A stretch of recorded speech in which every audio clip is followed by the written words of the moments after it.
Allez, on continue. Bah oui, on continue. Bandai, Banpresto a dévoilé des figurines qui arriveront en mars 2024. Il y a de quoi se faire plaisir du côté des Game Center, UFO Catcher pour ne pas changer.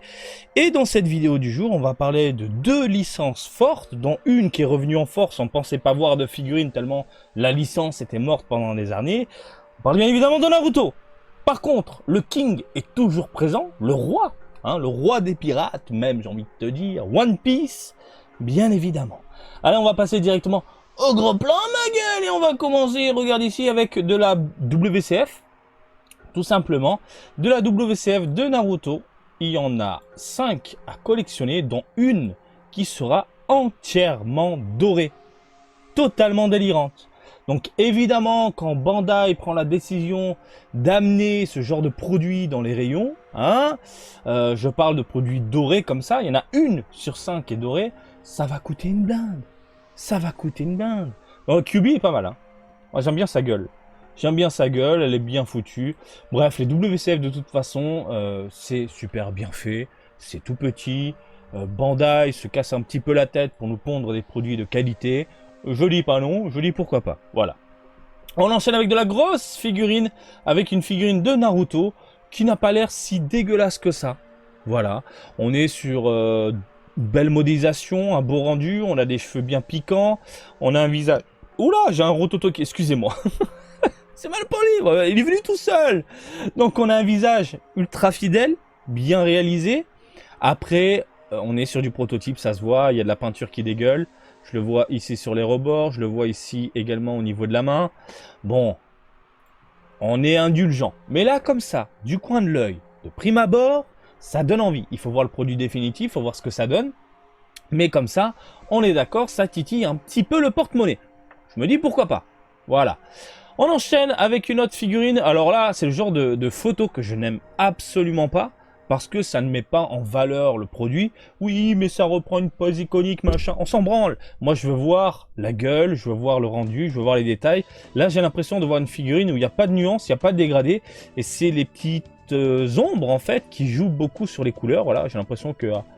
je sais pas, ils jouent avec la lumière, puis hop, ça fait des ombres sur les pliures et tout. Donc je m'attends à voir une figurine plutôt simpliste. Voilà. Donc je peux pas vraiment prononcer, mis à part que de profil il est mignon. Mais le reste, à voir ce que ça donne en vrai.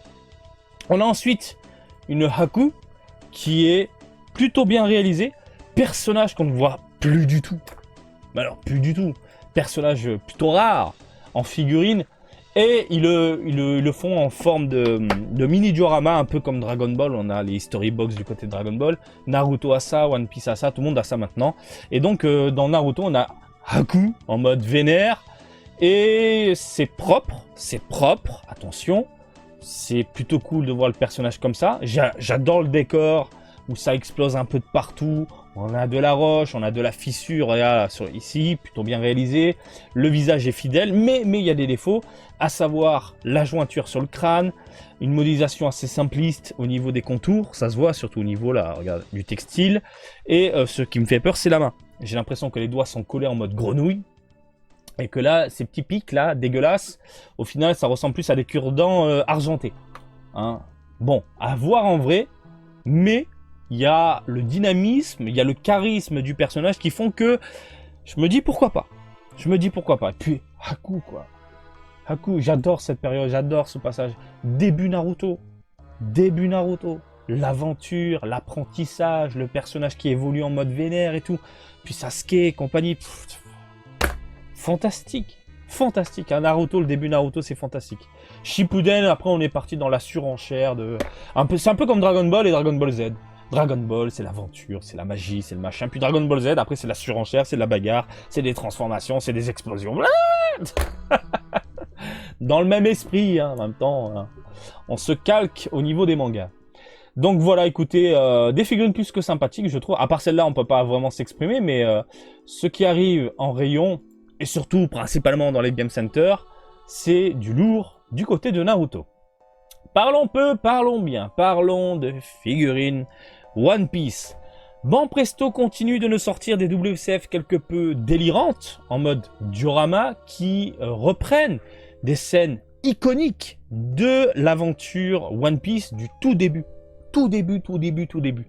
Et c'est une excellente idée puisque la série live action est disponible sur Netflix. Forcément, le consommateur peut avoir des connotations entre la série, l'animé, les figurines. Et au final, ça rend super bien. C'est mignon, c'est sympa. Luffy, il a une tête de cul vraiment délirante avec une bouche totalement déformée. Voilà, on est sur du Oda what the fuck. La Nami en train de chialer que dans le chapeau de paille. Non, voilà, c'est du mignon puissance 1 milliard, on est d'accord. Ensuite, on a ici du Rob qui sera combiné avec du Monkey D. Du Monkey D et du Rob. Allez, on se met un punch dans la gueule, mais encore une fois, on est sur des images promotionnelles qui ne montrent absolument rien. Mis à part le fait que, regarde, si tu mets de profil, comme ça, face à face, ça fait la bagarre. C'est cool. Ça fait un mini diorama de 2 figurines, voilà, vendues séparément. Mais on peut voir la gueule du perso si elle est bien faite. Parce que le dos, au final, on s'en branle un petit peu.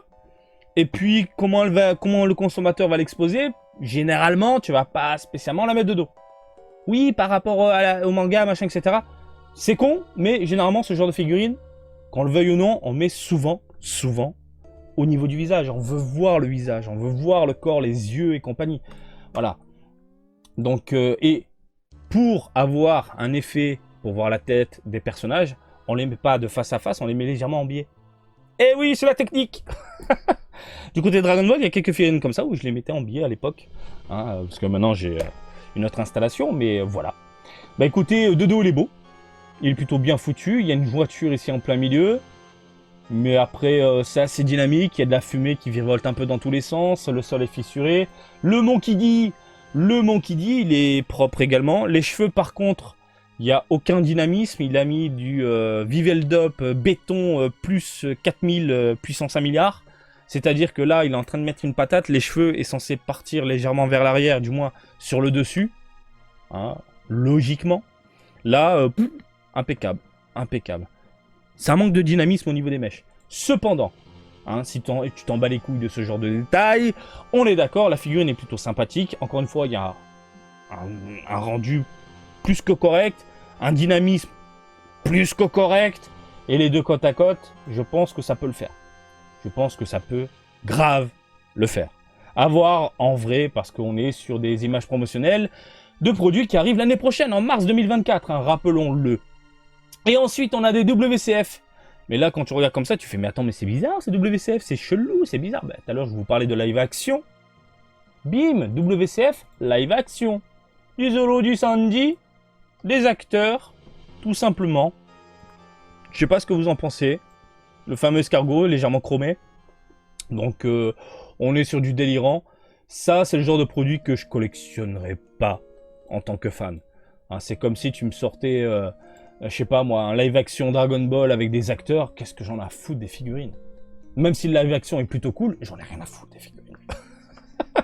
C'est un truc de dingue. Et il y a un truc que j'ai remarqué aussi. Quand Bandai, bon Presto, du coup, ils te sortent vraiment des produits orientés acteurs, idol, c'est plutôt les otakettes qui vont craquer pour ce genre de produit. Ça, je l'ai beaucoup remarqué quand je traîne dans les rayons. Bon bref, après, au-delà de tout ça, ça c'est un avis personnel, ça c'est bien réalisé. Hein. On est sur du what the fuck, avec des corps déformés, des têtes gigantesques. On est sur de la WCF qu'on connaît habituellement, voilà, mais se basant sur le live action. Donc, à voir. Ça, c'est vraiment la WCF à collectionner si t'aimes bien les petites figurines. C'est la number one, sur tout ça. Et puis, on a fait le tour déjà. On a fait le tour, messieurs, dames. Alors, est-ce qu'il y a des produits qui vous chauffent? Est-ce qu'il y a des choses qui vous intéressent dans les parages? Je pense que oui, du côté de One Piece, à voir pour la WCF qu'on a là, sous les yeux. Mais puis voilà. C'est bon? On a fait le tour. Bien évidemment, il y aura d'autres produits. Mais ça, on se donne rendez-vous dans une prochaine vidéo lorsque Bandai, bon Presto, communiquera sur la chose, tout simplement. Bref, comme d'habitude, je vous invite à me suivre sur Twitter, Facebook, Twitch et TikTok, Marty Japan. Et je vous dis à très bientôt. Allez, salut, bisous, ciao, ciao!